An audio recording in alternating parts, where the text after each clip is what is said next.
Paglalakbay tungo sa pangarap. Ang mga pangarap ang nagbibigay ng direksyon sa ating buhay, at ang mga layunin ang nagbibigay ng instruktura sa iyong mga pangarap. Magandang hapon sa inyong lahat. Bago po ang lahat, hayaan niyo munang ipakilala ko ang aking sarili.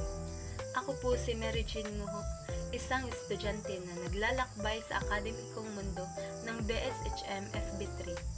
Ngayon, inanyayahan ko kayong sumama sa aking mga pangarap at sa paglalakbay patungo sa hinaharap na aking taimtim na binabalak.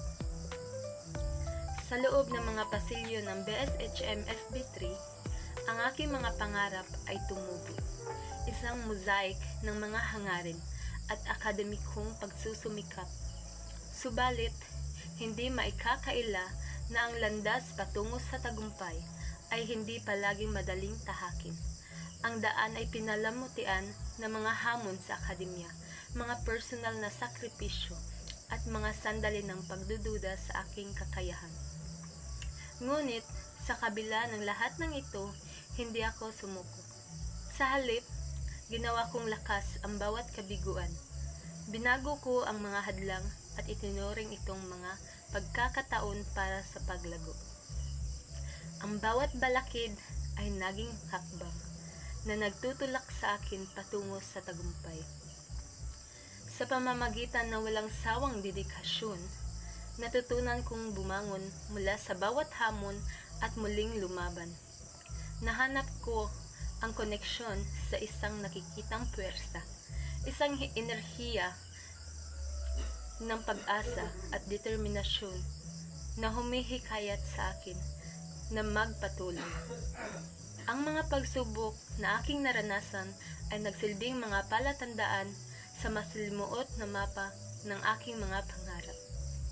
Naghubog ito sa akin bilang isang matatag na individual na patuloy na naglalakbay at naghahanap ng kaalaman at tagumpay. Sa paglalakbay kong ito, natutunan ko ang isang mahalagang katotohanan.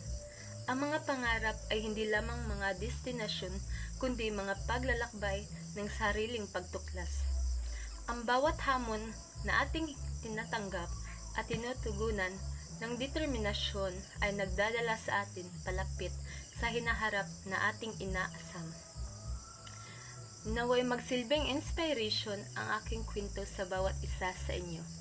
Tayo ay nilikhang matatag, kaya't huwag nating katakutan ang mga pagsubok. Sa bawat hamon na ating nalampasan, tayo ay mas nagiging matibay, mas matalino at mas handa para sa tagumpay. Tandaan po natin, ang pangarap ay hindi imposible basta't may tiwala tayo sa ating sarili at sa ating kakayahan. Huwag nating kalimutan na ang bawat hakbang, gaano man kaliit, ay bahagi ng ating paglalakbay patungo sa hinaharap na puno ng tagumpay at kasiyahan. Maraming salamat.